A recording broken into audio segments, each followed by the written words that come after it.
Hello guys, welcome back my channel. और मैं लेके आया एक और इंटरेस्टिंग वीडियो, न्यू फेक बाबा का वीडियो। पूरा मेरे साथ वीडियो का देखिए अंत तक, आपको भी बहुत कुछ सीखने को मिलेगा। पूरा देखना इस वीडियो का अंत तक। सबसे पहले इस वीडियो को डाउनलोड करें और पूरे सोशल मीडिया जगत पर अपलोड करें। सच्चाई बहुत कड़वी है, इसलिए वीडियो को चैनल से हटाएं। यदि आपके पास पूरा वीडियो देखने का समय है तो इसे अभी देखें।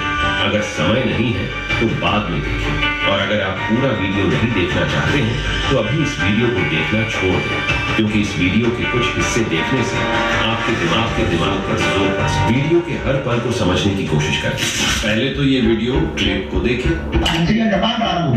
आप जादूगरी से नहीं कर सकते। जादूगर की एक सीमा, लेकिन सिद्धि असीमित होती है। बालाजी की कृपा असीमित होती है। अब इस वीडियो क्लिप को देखिए। हमें अपने बालाजी पर भरोसा है, हमें अपने हनुमान जी पर। कृपया इन दोनों वीडियो क्लिप को वीडियो के अंत तक याद रखें। धीरेन्द्र शास्त्री के मुताबिक यहाँ एक बात साफ हो रही है कि इन करिश्मों के पीछे हनुमान जी हैं। हनुमान जी या बालाजी जो कहते हैं वही प्रस्तुत करते हैं। सही बात है। अब ध्यान देने वाली बात यह है कि हनुमान जी की बातें कभी गलत नहीं हो सकती। यानी धीरेन्द्र शास्त्री ने जो चमत्कार प्रस्तुत किए हैं उनमें बिल्कुल भी गलती नहीं होनी चाहिए, क्योंकि उनके पीछे हनुमान जी का हाथ है। अब आते हैं जादू पर। जादू एक ऐसी कला है जिसमें जादूगर से गलती होना सामान्य बात है, यानी यहाँ सीमा है। और हनुमान जी की खूबी यह है कि वहां कोई सीमा नहीं है जो नहीं होनी चाहिए। अब मैं तुम्हें कुछ दिखाने जा रहा हूँ, तुम खुद निर्णय करोगे कि यह जादू या चमत्कार। एक मैडम बाबा जी के पास आया और बाबा जी को बोला, मेरी माँ बाप बेहद पैसा देकर मेरी शादी करवाई है। मेरे माँ बाप बहुत पैसा लेकर मेरी शादी की, लेकिन घर वालों के बिना सहमति के आप लोगों ने कोर्ट मैरिज जो है की थी, बिना सहमति। बाबा जी, उन्होंने बोला तो शादी माँ बाप ने करवाई थी, कोर्ट मैरिज कहाँ से ले आया आप? वो भी बैठी बैठी माना कर रही थी। फिर इन्होंने बाहर जाकर बाबा जी को झूठा बोला। मेरा पति माफी है, मेरा पति गुंडा, मेरे पति के बारे में कुछ नहीं बोला, मेरे बारे में झूठ में बोल दिया। तो ये गलती हनुमान जी को है या कोई जादूगर की? और एक वीडियो क्लिप को देखिए। एक शख्स बाबा जी के पास आया और बाबा जी ने उनका ये पर्ची बनाया था, और बाबा जी इस पर्ची की इस लाइन को पढ़ाई ही नहीं। इस लाइन में लिखा है काज काम बंधन। तो बाबा जी इस लाइन को पढ़ के सुनाई ही नहीं, खुद सुने। घर में गंदी शक्ति, बेटा का दिमाग काम नहीं कर। अब सवाल ये आएगा कि बाबा जी ने ये लाइन क्यों नहीं पढ़ा? क्योंकि ये भाई ने आते ही कहा था, मैं आर्मी में हूँ और जम्मू में पोस्टेड हूँ। हम आर्मी में ड्यूटी करते हैं, इसमें जम्मू में हम पोस्टेड हैं इस समय। तो जो शख्स आर्मी में होगा काम काज की तलाश क्यों करेगा? तो बाबा जी ने इसको छुपा लिया। तो ये गलती हनुमान जी का है या जादूगर बाबा जी का? और एक वीडियो क्लिप को देखिए। क्या नाम है तुम्हारा? हर्षित शर्मा। कौन सी news? Mojo story Delhi, Mojo story मैं कश्मीरी नहीं है जी। लेकिन हमें ये क्या था, तो जब हम दरबार में बैठे थे तब 2 पर्चे बनाकर हमने पहले ही रख लिए थे। ये क्या लिखा है? एक व्यक्ति परीक्षा लेने आएगा, बीच में टोकेगा, बदतमीजी करेगा, नालायक है, उसको बुलाने की आवश्यकता नहीं, ठिकाने लगा भी देना है, आशीर्वाद। और टीम मोजोस्को से आएगा। हम लोग मंच पर पहुंचे, मैंने इनका इंटरव्यू करने का प्रयास किया तो मुझसे कहा गया कि जो सवाल आपको दिए जाएंगे आप वो पूछिएगा, हमारी ओर से जो सवाल दिए जाए। मैंने साफ इनकार कर दिया। अगले दिन जब दरबार चला तो मैंने बीच में दरबार को टोक कर धीरेन्द्र कृष्ण शास्त्री को चुनौती दी कि जिस व्यक्ति को मैं सभागार में से उठाकर लाऊंगा आप उसका पर्चा बनाइएगा। चुनौती स्वीकार करने के बजाय उन्होंने मुझे मंच पर बुलाया। मैं मंच पर गया और मैं वो हर एक चीज करता रहा जो उन्होंने मुझसे करने के लिए कहा। ये पर्चा धीरेन्द्र कृष्ण शास्त्री ने मुझे बना करके दिया। इस पर्चे में एक भी जानकारी ऐसी एक्सक्लूसिव नहीं है जो धीरेन्द्र कृष्ण शास्त्री की टीम को मैंने या मेरी टीम ने एक दिन पहले नहीं बताई थी। ये वो पर्चा है जो आपके पर्चे में एक से अलग है। ये लाइन उसने मेरे सामने लिखी, जिसमें मुझसे कहा गया कि मैं आपको एक सलाह देना चाहता हूँ। सलाह में क्या लिखा कि आप एक अच्छे आदमी हो, न्यूज बढ़ाने के लिए यहाँ आए हो। एक और पसंद ये लाइन में मोजो स्टोरी, जिसका नाम भी वो सही से नहीं लिख पाया, मोजो स्कोप ही लिखा क्योंकि उनको पता नहीं था। जब मैंने कहा कि जिस व्यक्ति को मैं लेके आऊंगा उसका पर्चा बनाइए, तो इस चैलेंज को बड़ी समझदारी से, बड़ी चालाकी से धीरेन्द्र कृष्ण शास्त्री ने मुंह मोड़ लिया। 23 तारीख 5वें महीने 2022 को बाबा ने बाहर टहलने के बाद एक शख्स को चुना। आगे लोग खड़ा है, उन लोगों के उन्हें चुना गया। फिर उसने चमत्कार तब हुआ जब 8 तारीख 7वें महीने 2022 को फिर उसी शख्स को बाबा जी के द्वारा बुलवाया गया। एक लाल टी शर्ट वाला एक बाला यहाँ खड़ा होगा, इसको हाँ इसको पकड़ के बुलवाओ जहाँ भी। फिर उसने ओवर एक्टिंग करी। वाह बाबा जी, आप तो कमाल हो। अगर उस गरीब शख्स को एक्टिंग करने की अच्छे खासे पैसे मिल गए हैं तो कोई बात नहीं, एक गरीब की तो मदद हुई।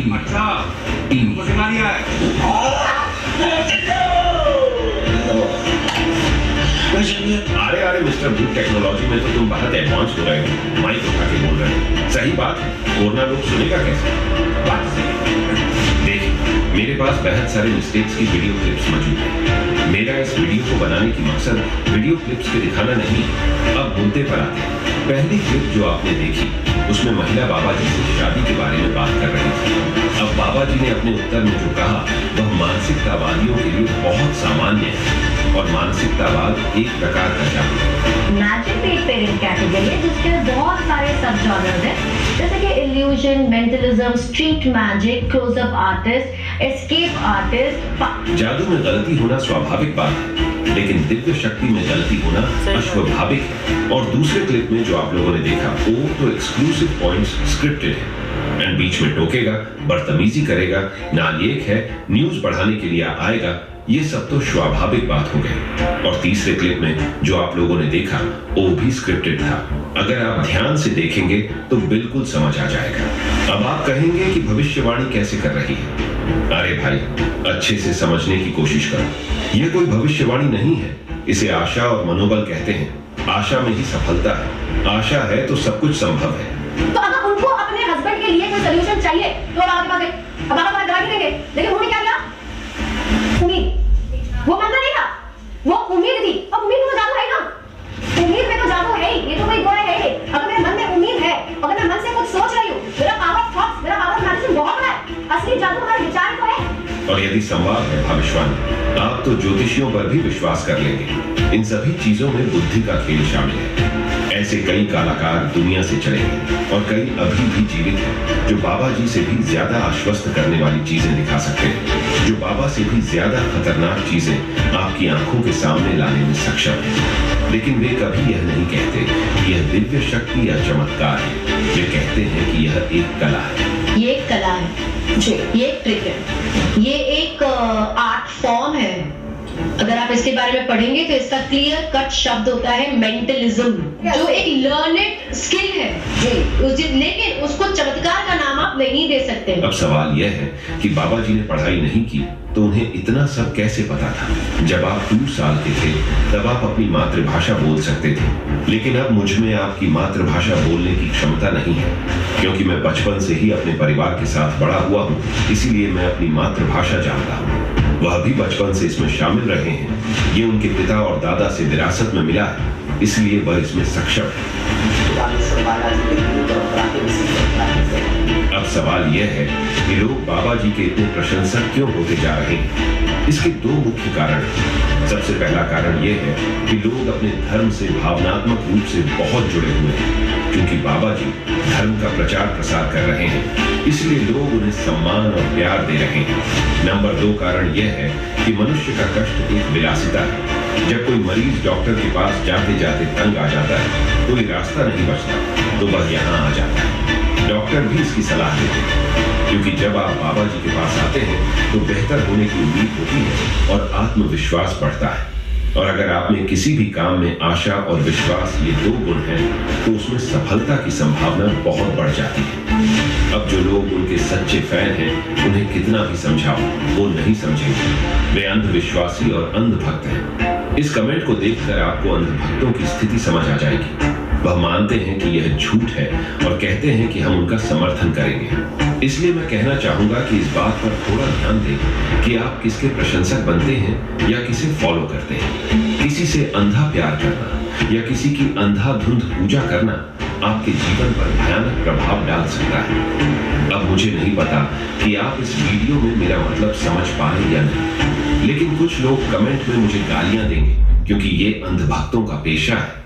अब मैं अपने इस वीडियो के लिए कहना चाहता हूँ कि मैंने इस वीडियो में जो बातें कही हैं उन्हें आप मुंह में उठाकर मान लें, ये कभी ठीक नहीं होगा। आपको मेरी बातों पर लॉजिकली सोचना होगा कि मैंने सही कहा या गलत। आप ध्रुव राठी के फैन हैं, इसलिए आप ध्रुव राठी की हर बात को आंख मूंद कर स्वीकार कर लेंगे, और आप एल्विश यादव के फैन हैं, इसलिए आप एल्विश की हर बात को स्वीकार कर लेंगे। इस तरह से स्वीकार कर लेना कभी भी सही नहीं होगा। सत्य से प्रेम करना सीखो। कम से कम आपको साधारण बुद्धि की प्रयोग करना चाहिए कि यह सच है या झूठ। अगर मेरा ये वीडियो आप लोगों को थोड़ा सा भी हेल्पफुल लगी तो जो करना होता है कर लिया करें। कृपया इस वीडियो को अधिक से अधिक शेयर करें ताकि लोग सच्चाई समझ सकें। और अगर आप एल्विश यादव का काला सच जानना चाहते हैं तो स्क्रीन पर टैप करके इस वीडियो को देख सकते हैं। मैं तुमसे वहीं मिलूंगा।